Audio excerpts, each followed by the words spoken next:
వస్తూ ఉంటాయి. సో సామెతలు అలాంటివన్నీ సామెతలు చెప్తుంటారు ఎన్ని వస్తూ ఉంటాయి. అవునవును. దానికి ఆ సబ్జెక్ట్కి అనుగుణంగా సామెతలు చెప్పడం, ప్రజలు కన్విన్స్ చేయాలండి. నేను మాట్లాడడం ముఖ్యం కాదు, నేను మాట్లాడిన దాంట్లో వాస్తవం ఉందా లేదా అని కన్విన్స్ చేసే మూడ్లో ఏ రాజకీయ నాయకుడు మాట్లాడాలి. వాడు తిట్టారు కాబట్టి నేను తిట్టడం కాదు, వాడు తిట్టారు కాబట్టి దానికి ఆన్సర్ ఇస్తూ వాడు చేసిన పొరపాటుని ప్రజలకు అర్థమయ్యేలా చెప్పి కూడా రాజకీయ నాయకుడు వాడినే నాయకుడు అంటారు. ఆ లైన్లో వెళ్తాను నేను. సార్ అసలు 25 ఏళ్ళ వయసులో మీరు రాజకీయాల్లోకి వచ్చారన్నారు కదండి. అంటే నందమూరి తారక రామారావు గారు 1982లో పార్టీ పెట్టినప్పుడు అంటే మీరు రాజకీయాల్లోకి వెళ్ళడానికి అంటే ఇనిషియేషన్ మీరు తీసుకున్నారా, లేకపోతే ఎవరైనా చెప్తే ప్రోద్బలంతో మీరు రాజకీయాల్లోకి రావడం జరిగిందా సార్? లేదండి, అప్పుడు మా తాతయ్య గారు అంటే మా మదర్ ఫాదరు ఇండిపెండెంట్ ఎమ్మెల్యేగా ఉండేవారు. కాంగ్రెస్ పార్టీ తరపున సార్? సారీ, ఇండిపెండెంట్గా. ఓకే. గౌతు లచ్చన్న గారు వాళ్ళు ఉన్న టైంలో వాళ్ళతో కలిపి సమకాలికలు. ఏం పేరు సార్ ఆయన పేరు? రుత్తుల లక్షాపోతుడు గారని మా మదర్ ఫాదరు. ఓకే. అతని తాలూకు పెద్ద అమ్మాయి కొడుకుని నేను డిగ్రీ పూర్తి చేసి వచ్చాను. రామారావు గారు ఏమో మా తాతయ్య గారికి టికెట్ ఇచ్చారు, నాకు కాదు ముందు. ఓకే. కానీ ఎలక్షన్లో వచ్చే లోపు నాకు హార్ట్ అటాక్ వచ్చి చనిపోయారు. అప్పుడు రామారావు గారు నాకు కబురు పెట్టారు హైదరాబాద్ రమ్మని. నేను వెళ్ళాను, తాతయ్య గారికి టికెట్ ఇద్దాం అనుకున్నాను, పెద్ద ఆయన చనిపోయారు, నువ్వు పోటీ చేస్తావని అడిగారు. నేను అప్పుడే డిగ్రీ పూర్తి చేసి వచ్చాను. అప్పుడే నూనెకి మీసాలు వచ్చి ఉంటాయి కదండి, అంతే కదా సార్? చేస్తాను సార్ అన్నాను. ఓకే నీకే టికెట్ వీళ్ళు పని చేసుకున్నారు, గెలిచాం. అప్పటి నుంచి తెలుగుదేశం పార్టీలో కొనసాగుతున్నాను. నాకు లైఫ్ ఇచ్చింది రామారావు గారు, తెలుగుదేశం పార్టీ పొలిటికల్గా. సార్ ఇప్పుడు 25 ఏళ్ళ వయసులో అనేటప్పటికి అంటే యూత్ అనేటప్పటికి అంటే ఒక ఎంజాయ్మెంటు లేకపోతే ఒక రకరకాల ఆశలు ఇవన్నీ ఉంటాయి. అంటే రాజకీయం అనేది అంటే చాలామంది ఎంచుకోరు. అంటే ఇప్పుడిప్పుడు మారుతుంది, మీ అబ్బాయి రాజకీయాల్లోకి రావడం, చాలామంది నాయకులు సన్స్ రాజకీయాల్లోకి రావడం ఇలాంటివన్నీ జరుగుతుంది. కానీ అప్పట్లో అంత ఎక్కువ ఉండేది కాదు, చాలా తక్కువ ఉండేది. 25 ఏళ్ళ వయసులో రామారావు గారు మిమ్మల్ని పిలిపించి టికెట్ ఇస్తాను మీరు వెళ్ళి పార్టీ ప్రచారం చేసుకోండి అని అనేటప్పుడు మీకుండే ఆ ఫీలింగ్ ఏంటండి? ఫీలింగ్ అంటే హ్యాపీ ఫీలింగ్ అండి. ఎందుకంటే మా తాతయ్య గారు ఇండిపెండెంట్గా 3 టైమ్స్ పోటీ చేశారు. పంచాయతీ బోర్డు ప్రెసిడెంట్గా 25 ఇయర్స్ చేశారు. రాజకీయపరమైన కుటుంబం అది. తాతయ్య గారు చెప్పిన తర్వాత అక్కడ ఉన్నటువంటి పెద్దలు కానీ మా పెద్దలందరూ కలిసి మళ్ళీ తాతయ్య గారిని అడుగుజాలు నడాలి తప్పదో, నువ్వు రాజకీయాల్లో రావాలని అడిగారు. అయితే చూద్దాం, అవకాశం ఉన్నప్పుడు చూద్దాం అన్నాం. ఈలోపు దేవుడి దయ వల్ల, భగవంతుడి దయ వల్ల రామారావు గారి రూపంలో కబురు రావడం, సరే నేను అంగీకరించడం, వారు కూడా ఆశీర్వదించడం జరిగింది. రామారావు గారిని అంతకు ముందు ఎప్పుడైనా కలిసారా సార్? అదే కలవడం ఫస్ట్ టైం అండి. సినిమా షూటింగ్లో నేను కాకినాడ చదువుకునేవాడిని, అతను సినిమా షూటింగ్లో కొత్త దూరం నుంచి చూసేవాడిని. ఎక్కడ సార్? కాకినాడ అండి. కాకినాడలో చదువుకున్నారు? పిఆర్ కాలేజీలో. పిఆర్ కాలేజ్ సార్, పూర్తి చేశాను. అక్కడికి అప్పుడప్పుడు షూటింగ్కి వచ్చేవారు అతను, యానాం కానీ షూటింగ్ని సరదాకి వెళ్ళి చూస్తూ ఉంటారు అంతే.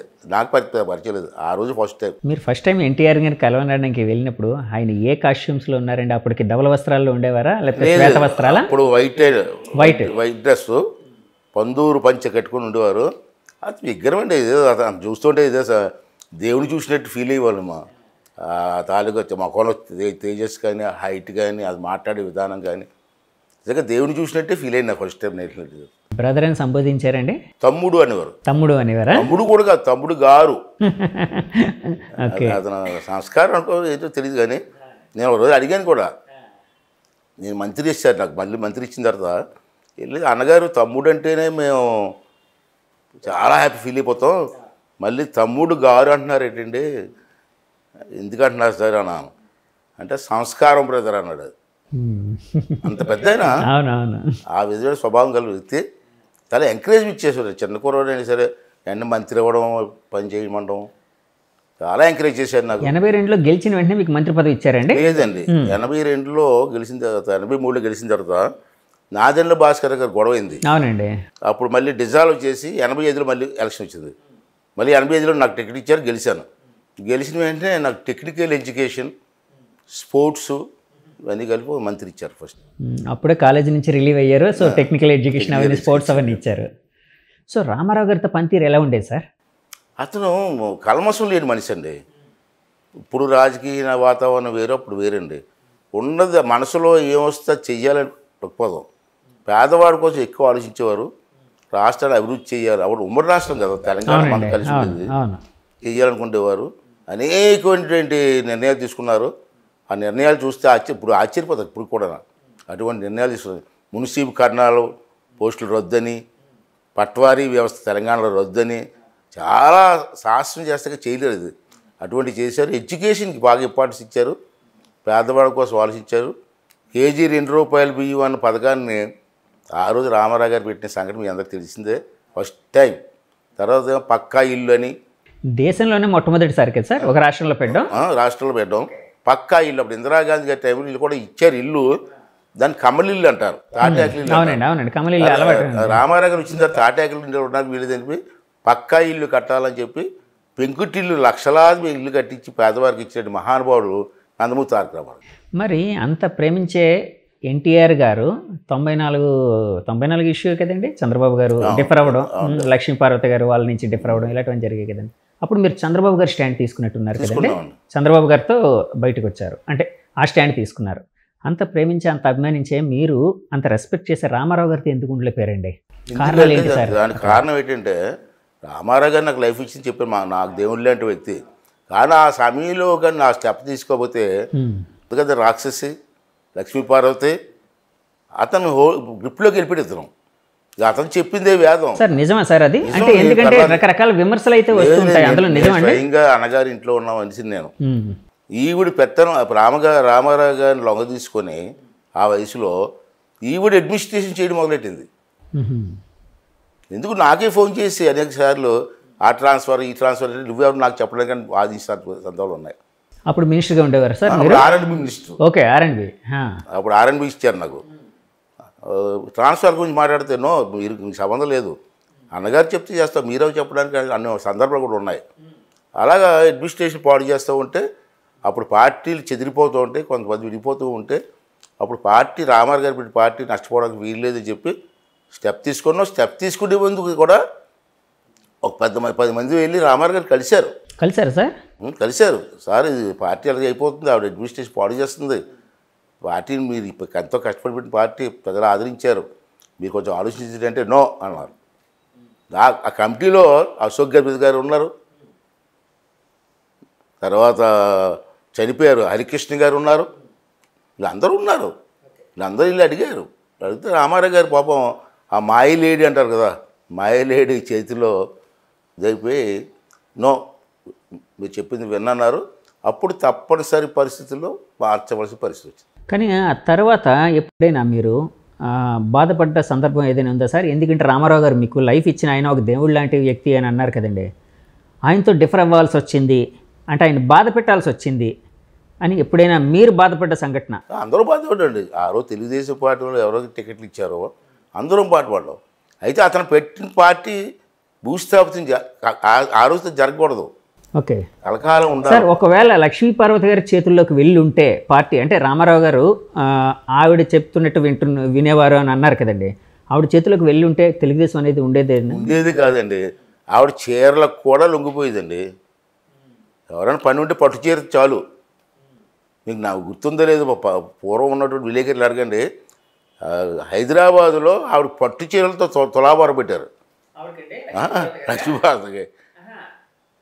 ఎప్పుడో చెన్నారెడ్డి టైంలో జరిగింది అనుకున్నాం మనం. చెన్నారెడ్డి గారి టైంలో తులాభారం అవునండి, ఈవిడ పట్టు చీరలతో తులాభారం. ఏంటండి ఇది? రామారావు గారు ఎంత నిజాయితీకి పనిచేశారండి. అతను కాపాడవలసిన పరిస్థితుల్లో అతని పేరు చెప్పుకొని పార్టీకి డ్యామేజ్ చేయడం తప్పు కదా, దాన్ని మేము ఖండించాం. తర్వాత అంటే మీరు డిఫర్ అయ్యి బయటకు వచ్చిన తర్వాత ఎప్పుడైనా అన్నగారిని రామారావు గారిని కలవడం జరిగిందా సార్? 2-3 సార్లు కలిశాను. అంటే మా ఇంట్లో మ్యారేజ్లు అయినప్పుడు కానీ పాడినప్పుడు కానీ వెళ్ళినప్పుడు అలా తమ్ముడు బాగున్నారా, తమ్ముడు గారు బాగున్నారా, మా మిస్సెస్ అమ్మ అనేవారు, అమ్మ ఎలాగున్నారు, పిల్లలు అలాగా. అంటే తనతో డిఫర్ అయ్యారు మీరు, ఆయన్ని వదిలేసి వెళ్ళిపోయారనే కోపం ఎప్పుడు మీ మీద ప్రదర్శించలేదండి? అతని మనస్తత్వం నాకు తెలుసు కదా. కొన్నాళ్ళు పోయిన తర్వాత ఈవిడ మనస్తత్వం అతనికి అర్థమైపోయింది. అర్థమైపోయిన తర్వాత పార్టీని నిలబెట్టారని సంతోషపడ్డాడు అతను. నిజమా సార్? నేను మాట్లాడినప్పుడు తెలిసిపోతుంది కదా అతనితో, లేకపోతే లోపలికి రానిస్తాను నన్ను, బయటకు పోవండు. అదే అండి, అదే అవును, నేను అదే అడుగుతున్నాను సార్. అయిపోతాడు కూర్చోబెట్టి అందరూ బాగున్నారు, ఎలాగున్నారు, జాగ్రత్త చేయండి, పార్టీని కాపాడండి చెప్పిన సందర్భాలు కూడా ఉన్నాయి. చంద్రబాబు నాయుడు గారి కోసం అడిగారా సార్? అడిగారండి, ఎలా ఉన్నారు ఏంటి, పార్టీ ఎలా ఉంది? మా పిల్లల గురించి అండి. మా కుటుంబ సభ్యులు అందరూ అడిగి పార్టీని కాపాడండి, అదే పార్టీ కోసం కూడా ఆయన పార్టీ జాగ్రత్త తీసుకెళ్ళండి, ఆ. ఇక్కడ ప్రజలు కాదు పేదవాళ్ళ గురించి ఆలోచించండి చెప్పి. మరి ఆయన ఏ కోపంతో అంటే ఇప్పుడు వైసీపీ వాళ్ళు ఇప్పటికి కూడా అంటే ఎప్పటి నుంచో కాంగ్రెస్ వాళ్ళు ఉపయోగించారు, తర్వాత వైసీపీ వాళ్ళు కూడా ఉపయోగిస్తున్నారు. ఎన్టీఆర్ గారు అప్పట్లో ఒక జామాతా దశమగ్రహ అంటే అల్లుడు 10వ గ్రహం ఇలాగని ఒక దశమగ్రహం అన్నట్టు ఇలాగని ఒక క్యాసెట్ రోడ్ చేశారని, లేకపోతే ఆయన స్పీచెస్ ఇచ్చారని, అంటే చంద్రబాబు నాయుడు గారికి తను వదిలేసిన వాళ్ళకి వ్యతిరేకంగా ముఖ్యంగా చంద్రబాబు నాయుడు గారిని తిడుతూ దాన్ని ఇప్పటికీ వైసీపీ వాళ్ళు ఇప్పటికి కూడా ఉపయోగిస్తూ ఉంటారు సార్. ఇప్పుడు చేతకాని నాయకులు చేస్తారండి. ఆ రోజు కోపంలో ఎన్టీ రామారావు గారు ఒక క్యాసెట్ రిలీజ్ చేయడం కరెక్టే, ప్రెస్లో మాట్లాడారు. ఓకే ఓకే, అది ఇమీడియట్గా విడిపోయిన తర్వాత మాట్లాడిందా సార్? అన్నీ విడిపోయిన తర్వాత ఆ బాధలో అన్నారు చంద్రబాబు నాయుడు గారు నాకు ద్రోహం చేశారు, నన్ను నమ్ముకున్న తమ్ముళ్ళు అందరూ నన్ను ద్రోహం చేశారు క్యాసెట్ మాట్లాడారు. తర్వాత రిలైజ్ అయిన తర్వాత పార్టీ బాగా జరుగుతుంది అన్నటువంటి పరిస్థితులు కూడా ఉన్నాయి. కాకపోతే ఇప్పుడు రాజకీయంగా వీళ్ళు డైరెక్ట్గా నీ పార్టీ ఏం చేసిందో అడిగి ఓట్లు అడగాలి తప్పించి ఎన్టీ రామారావు గారు మాట్లాడి క్యాసెట్ ఇస్తే ఎన్టీ రామారావు గారు చంపేసిన తెలుగుదేశం వాళ్ళే మేము చెబుతామండి. పార్టీ స్థాపించిన వ్యక్తి మా అందరికీ కూడా గౌరవం ఇచ్చి ఒక ఉన్నతమైన స్థానంలో పెట్టిన వ్యక్తి, అతను ఎందుకు మోసం చేస్తాం? అతను పెట్టిన పార్టీ ఇన్నాళ్ళు అతను లేకపోయినా 40 సంవత్సరాల నుంచి ఎన్ని కష్టాలు వచ్చి ముందుకు తీసుకెళ్తామంటే ఎందుకు తీసుకెళ్తున్నాం? Because of NT Rama Rao. ఈరోజు కూడా ఎన్టీ రామారావు గురించి మాట్లాడతాం మేము. రామారావు గారు పెట్టిన పార్టీ పేదల పార్టీ, ఆ పార్టీకి గౌరవించండి ఓటేని ఎందుకు కొడుతున్నాం? అతని మీద గౌరవం మాకు, విశ్వాసం మాకు. ఇప్పుడు బతుకున్నంతకాలం అతనికి ఉంటుంది మాకు. ఫస్ట్ మాట్లాడింది అతని గురించి, అతనితో స్టార్ట్ చేస్తాం మేము ఏ మీటింగ్ అయినా. ఇవన్నీ ఏదో పొలిటికల్గా వీళ్ళు డైరెక్ట్గా అడగలేక ఓట్లు అడగలేక ఇలా చేసాడు అలా చేసాడు అని మాట్లాడతారు తప్పించి మరి ఇవాళ జగన్మోహన్ రెడ్డి చేసాడండి. అతను ఓట్ల కోసం సొంత బాబాయిని చంపుకోలేదా? ఇన్ని వ్యాసాలు వేయలేదా? ఏం మాట్లాడతారు? సిద్ధాంతాల గురించి మాట్లాడాలా? ఏదో లేనిపోని కల్పించి ఓటు సంపాదించడానికి రాజకీయ పార్టీ లక్షణం కాదు, అది నాయకత్వం వహించవలసిన అవసరం కూడా లేదు సార్. ఇప్పుడు పాత తరం రాజకీయాలను పక్కన పెడితే ఇప్పుడు ఉండే కాంటెంపరీ రాజకీయాల విషయాలకు వస్తే ఇప్పుడు ఎలా ఉంది సార్ రాజకీయం అనేది? ఎందుకంటే మీరు పాత తరాన్ని చూసారు, ఇప్పుడు తరాన్ని కూడా రిప్రజెంట్ చేస్తూ ఉన్నారు. సో ఎలా అనిపిస్తుంది మీకు రాజకీయం మీద? అప్పుడు రాజకీయాలకు ఇప్పుడు రాజకీయాలు చాలా తేడా వచ్చిందండి. ఇవాళ ఏంటంటే రాష్ట్రం గురించి ప్రజల సంక్షేమం గురించి ఆలోచించే నాయకులు కరువైపోయారు. ఇవాళ ఎందుకు కరువైపోయారు అంటే నేను ప్రజలు కూడా అంటున్నాను, మీకు కావాల్సిన నాయకుడిని, మీకోసం ఆలోచించే నాయకుడిని, రాష్ట్ర కోసం ఆలోచించే నాయకుడిని, రాష్ట్ర అభివృద్ధి కోసం ఆలోచించే నాయకుడిని ఎన్నుకోవాలి తప్పించి పనికిమాలిన వాళ్ళందరికీ ఓట్లు వేసేసి ఇవాళ రాష్ట్రం అలాగైపోయింది అని చెప్పి గుండ్లు బాధ కూడా సుఖమేంటి మీకు? మరి ఆ రోజు జగన్మోహన్ రెడ్డి ఏదో మాయ మాటలు చెప్తే నమ్మేసి ఓట్లు వేశారు. ఇవాళ అదే ప్రజలు మీ గ్రామాలు వెళ్తూ ఉంటే గ్రామాల్లో రోడ్లు లేవండి, ఎక్కడ చూసిన కన్నాలు రోడ్లేని కన్నాలే, ఏ సంక్షేమం లేదని మాట్లాడుతున్నారు. మరి ఆ రోజు మీ మాటలనే మీ ఓట్లు వేసారు, ఇవాళ మొత్తం రాష్ట్రాన్ని తోసేసుకున్నాడు. ఇప్పుడు మనం ఏం చేయగలం? మళ్ళీ రేపు వచ్చే ఎలక్షన్లో మీరందరూ కూడా కళ్ళు తెరిచి మీకు సరైన నాయకుడు, రాష్ట్రాన్ని బాగు చేసే నాయకుడు, నష్టపోయిన రాష్ట్రాన్ని మళ్ళీ అభివృద్ధి ఎలా చేయాలి, మన పిల్లల భవిష్యత్తుని ఆలోచించేటువంటి పరిస్థితి వస్తే రాష్ట్రం బాగుపడుతుంది. అందుకే మనం ఓటేస్తే కళ్ళు మూసుకొని ఓట్లేస్తే ఇటువంటి దుర్మార్గులు వస్తారు, రాజ్యం వెళ్తారు. మరి అటువంటి దుర్మార్గులు రాజ్యం వెళ్తే రాష్ట్రం ఏం బాగుపడుతుంది? అంచేత పబ్లిక్ కూడా ఆలోచించవలసిన అవసరం ఉందని చెప్పి నా భావన సార్. కానీ ఇప్పుడు చాలామంది ఎనలిస్టులు లేకపోతే ప్రజల్లో కూడా ఒక భావన అయితే ఉందండి, అంటే ప్రతీకార రాజకీయాలు, ప్రతీకారం తీర్చుకోవడమే రాజకీయంగా. అంటే ఈ పార్టీ ఆ పార్టీ అని కదా, నేను ఏ పార్టీని మెన్షన్ చేయట్లేదు, మామూలు జనరల్గా ఉండే ఒపీనియన్ మాత్రమే చెప్తూ ఉన్నానండి. అలాంటివి నడుస్తున్నాయి అని చాలామంది అనుకుంటూ ఉన్నారండి. ఇది మారాలి, చేంజ్ అవ్వాలి అని అనుకుంటూ ఉన్నారు. ప్రతీకార రాజకీయాలు నడుస్తున్నాయని మీరు భావిస్తున్నారా సార్? తప్పనిసరిగా చెప్తాను నేను. దౌర్జన్యం ఇటువంటి పాలన నేను ఎప్పుడు చూడలేదు, గతంలో కూడా జరిగిందని అనుకోను. అంటే దీనికి కారణం కూడా ఉందండి, మూలాలు ఉన్నాయి. ఆవిడ ఇందిరాగాంధీ గారు ప్రధానమంత్రి కూడా ఉన్నప్పుడు ఇటువంటి సంఘటన జరిగాయి. మీకు గుర్తుందో లేదో, మీకు కురవాలేమో ఆ రోజుల్లో ఎన్నో యాజిటేషన్ జరిగాయి. ఇందిరాగాంధీ గారు ఎమర్జెన్సీ పెట్టి ఎన్ని అవతాపం చేశారు మనం చూసాం, గుర్తు చేసుకుంటున్నాం. అప్పుడు అదే ప్రజలు మళ్ళీ తిరుగుబాటు చేసి ఇందిరాగాంధీని పక్క పంపించారు, చూసాం కదండి. ఇవాళ మోడీ గారు అతనికి వ్యతిరేకంగా మాట్లాడితే ఇన్కమ్ ట్యాక్స్ రైడ్లు, అది పద్ధతి అంటే అది. ఇప్పుడు ఈ జగన్మోహన్ రెడ్డి అతను చేసినటువంటి అవినీతి గురించి మాట్లాడితే కేసులు, ఇవాళ నా మీద 15 కేసులు పెట్టాడు. మాట్లాడకూడదా ప్రజాస్వామ్యంలో? మీ మీద నిర్భయ కేసు కూడా పెట్టినట్టున్నారు కదండి. కేసు పెట్టాడు. ఏంటి సార్, ఏ విషయంలో అండి నిర్భయ కేసు పెట్టారు? ఏముంది దానికి కారణం ఏమీ లేదు. మున్సిపల్ కమిషనర్ ఒక లేడీ ఉండేది, ఒక ఇష్యూలో వెళ్ళి మాట్లాడిన తర్వాత రేపటి లోపల కానీ మీరు చేయకపోతే, ఆ పని చేయకపోతే పద్ధతి కాదు, బాగుండదని చెప్పా. ఓకే. దానికి ఏం చేశారంటే నిర్భయ కేసు. ఆమె ఏదో నిర్భయ కేసు ఏంటి, ఈ వయసులో నిర్భయ కేసు ఏంటి నాకు మీద? 3-4 ఏళ్ళ క్రితం సార్. 66 సంవత్సరాల్లో 3-4 ఏళ్ళ క్రితం కదండి అది. 3-4 ఏళ్ళు అయినట్టుంది కదండి నిర్భయ కేసు. సంవత్సరాలు అయింది. అదే ఈ గవర్నమెంట్ వచ్చిన తర్వాత, వైసీపీ గవర్నమెంట్ వచ్చిన తర్వాత. జగన్మోహన్ రెడ్డి టైంలో. ఓకే. నేను చెప్పాను, నువ్వు ఎన్ని కేసులు పెట్టుకున్నా నేను భయపడి ప్రసక్తి లేదు, నువ్వు చేసిన తప్పులన్నీ కూడా మాట్లాడుతూనే ఉంటారు. ఏ కేసు పెట్టు. ఒకరోజు తెల్లవారుజామున వచ్చి మా ఇల్లు గోడలు పాల్గొట్టారు. తెల్లవారుజాము 3 గంటలకు గోడ. మీ అబ్బాయి కోసం కదండి? అబ్బాయి కోసమేనా? మీ అబ్బాయి గోడ ఆక్రమించారు. ఓకే. ఆక్రమణ అనేది అవును అప్పట్లో చదివాను. కొలతలేసి చూపించమంటే చూపించలేదు.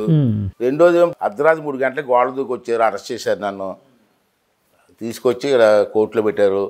కోర్టు ఏమో వాళ్ళు చేసిన తప్పు అని చెప్పింది. ఇలాగ అన్ని కేసులు కూడా వాస్తవాలు లేవు. నన్ను బెదిరించడానికి నా నోటంటే మాట రాకుండా చూడడం కోసం ట్రై చేశారు. నేను కూడా చెప్పాను, మీరు ఎన్ని కేసులు పెట్టినా ఏం పీకలేరు, నన్ను ఆఫ్ చేయలేరు, మీ తప్పులు మాట్లాడుతూ ఉంటామని చెప్పాను. వైసీపీ నాయకులు కూడా కొంతమందిని లక్ష్యంగా చేసుకొని పనిచేస్తున్నారని మీ వాళ్ళు కూడా కొంతమంది అంటూ ఉంటారు. అంటే మీలాంటి వాళ్ళు అటాకింగ్ మోడ్లో ఎవరైతే ఉన్నారో, ప్రభుత్వాన్ని ఎక్కువ విమర్శిస్తూ ఉన్నారో, కొంచెం మాస్లోకి పదునైన భాషతో ఎవరైతే విమర్శలు చేస్తున్నారో వాళ్ళని ఎక్కువ కట్టడి చేయడం కోసం ఇలాంటివన్నీ చేస్తూ ఉంటారు అని అంటూ ఉంటారండి. అంటే మీరు పదునైన భాష ఉపయోగించడం లేదా పదునుగా మాట్లాడడం అనేది కూడా మీ మీదే ఇలాంటి కేసులు పెట్టడానికి దోహదం చేసింది అనుకోవచ్చండి. నేను ఒకనే కాదు, అప్పుడు ఏంటంటే ఎవరో మాట్లాడలేని పరిస్థితుల్లో నాతో పాటు ఒక 20 మంది అచ్చెన్నాయుడు గారు కానీ, రామ్మోహన్ నాయుడు గారు కానీ, అశోక్ గారు కానీ, ఇక్కడ ఇటువంటి వాళ్ళు నేను కానీ ఇక్కడ ఇలా ముందుకు వెళ్తే గుంటూరు జిల్లాలో కొంతమంది ఉన్నారు. వీళ్ళందరూ కూడా మాట్లాడుతూ ఉంటే వీళ్ళందరి మీద కూడా అటాక్ ద్వారా వెళ్ళారు, కేసులు పెట్టారు, కొంతమంది జైల్లో పెట్టారు. అచ్చెన్నాయుడు గారు జైల్లో పెట్టేశారు కదా. నేను ఒకరిని జైలుకి వెళ్ళలేదు కానీ, కోర్టుకి వెళ్ళడం, స్టేలు తెచ్చుకోవడం కానీ చాలామంది జైలుకి వెళ్ళారు. వీళ్ళందరూ భయపెట్టడానికి ప్రయత్నం చేశారు. ఇప్పుడు ఏంటంటే జనం తిరుగుబాటు చేశారు.